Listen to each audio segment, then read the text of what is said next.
colleague, the member for St. John City West. It says the point of order, no member shall interrupt another member except to raise a point of order or to proceed. I would like to listen to my colleague. I am very interested in his presentation. Very interested, Madam Speaker. So please, could you let them know, Madam Speaker, to adhere to the standing orders? Please, Madam Speaker. Honourable members. Honourable members. You are making me laugh, really, on this matter of interruptions. Honourable member for St. Peter. Yes, Madam. You of all people. Yes, but Madam Speaker, I want to hear. I want to hear too, but as I said, okay. So let us agree. Let us agree that the debate has not yet begun. The presentation is, honourable member, now you're interrupting me. Thank you. The debate, honourable members, all of you, the debate has not yet begun. No, he is moving his presentation.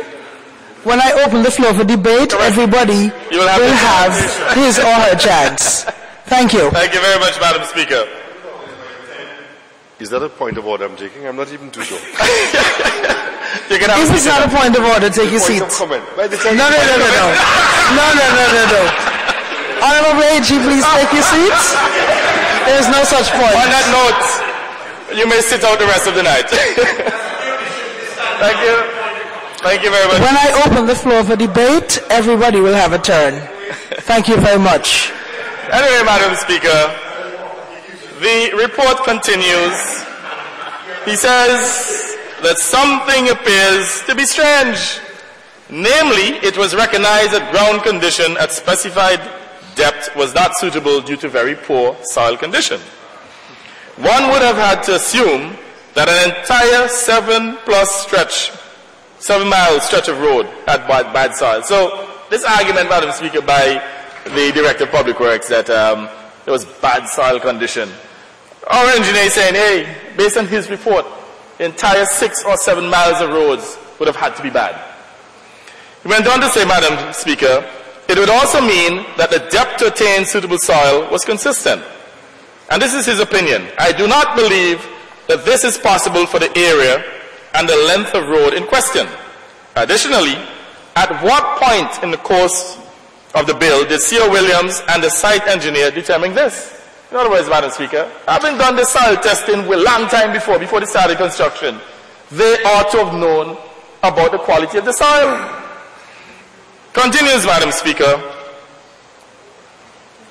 a differentiation between established bill of quantity for roads and additional works must be clearly stated to ascertain the cost movement. And he shows here too, Madam Speaker, some photographs in which you actually seen rocks, what they excavated in some instances, or most instances for that matter, but actually rocks, not dirt or soil of bad quality, as how the Director of Public Works indicated.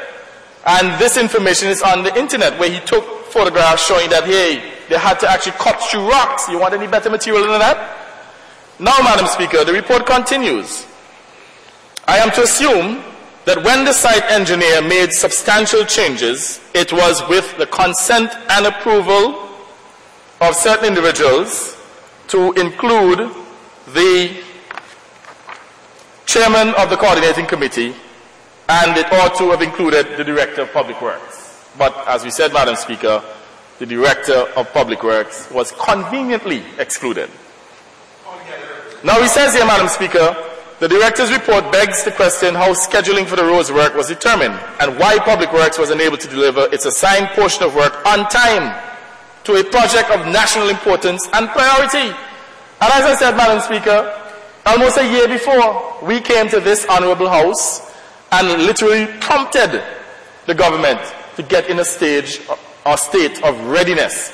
But yet still, they allowed everything to wait until last minute, to the extent that they had to enter into these bilateral contracts, and then apparently a few weeks before they said Public Works could not handle the work, and they increased the scope of work for C.O. Williams, in which they virtually doubled the contracted amounts.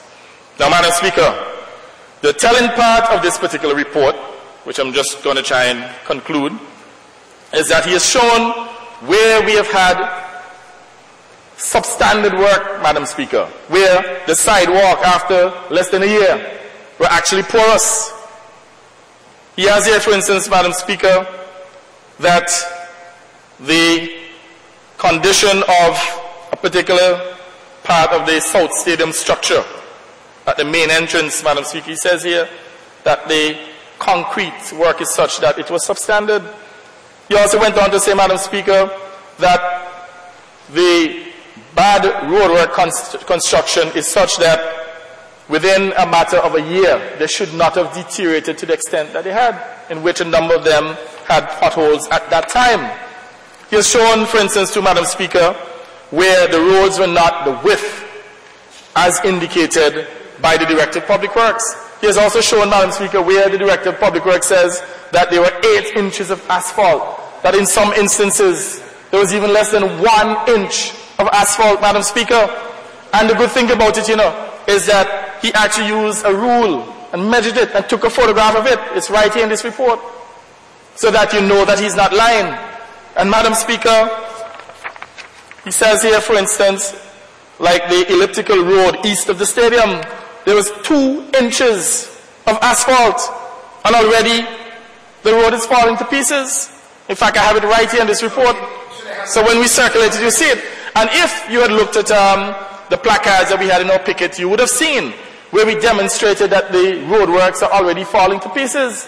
We've shown, for instance, Madam Speaker, and we got the photos from this report, that the roads are not properly compacted in some instances. They literally just threw the asphalt on the road, Madam Speaker. In some instances, where they reckon that the roads are up to, 41 feet wide, he has shown that the maximum width is about 28 inches, 28 feet, Madam Speaker. So there have been a lot of inconsistencies in the report of Barry Davis. And as I said, it's not just an opinion, he has shown evidence, proof, Madam Speaker. I mean, you can see here, for instance, he has a tape measuring the depth or the thickness of the asphalt. So this is not guesswork, this is real. Madam Speaker, he also spoke about the material that they had to remove. And he says here that there is a major percentage difference in terms of what they said they removed compared to what they brought in. And he says this is definitely inconsistent. He's shown, for instance, in which the difference has been as much as 800%, 700% for certain roads, like the elliptical road. The difference is 800%. For the east main access, 720%. The west main access, 320%. So what the Director of Public Works appeared to have done, or may have been ill-informed, is that they padded the amount of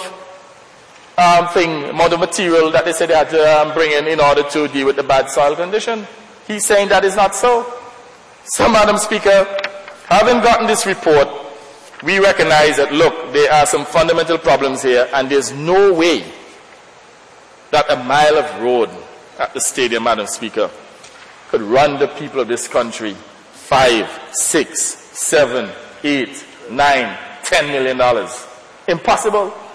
In fact, we believe that the estimation for the member for St. Philip South at $2.37 or $2.4 million per mile is definitely a reasonable price. Not to say they could not have gotten it done cheaper, but that is far more reasonable for a mile of road of this substandard quality. In fact, I'm not even sure, Madam Speaker, that when you look at the quality of these roads, that $2.4 million is good value, much less the $10 million per mile of road. So, Madam Speaker, fundamentally, the people of this country did not get good value for money. And there are several... Point of order, Madam Speaker. I would like to find out from the Honourable Member. He said that the cost of $10 million per mile. Would he provide us with the information on that? It's important. Point of elucidation? Yes, point of elucidation. Let me thank the member for St. John's Rural West for his question, Madam Speaker. And I would like to refer the Honourable Member to the schedule that was provided by the Honourable Member for Rural East, in which he stated that $74 million was spent on construction of roads, curbs, and drains. And Madam Speaker, this is a preliminary report. Now,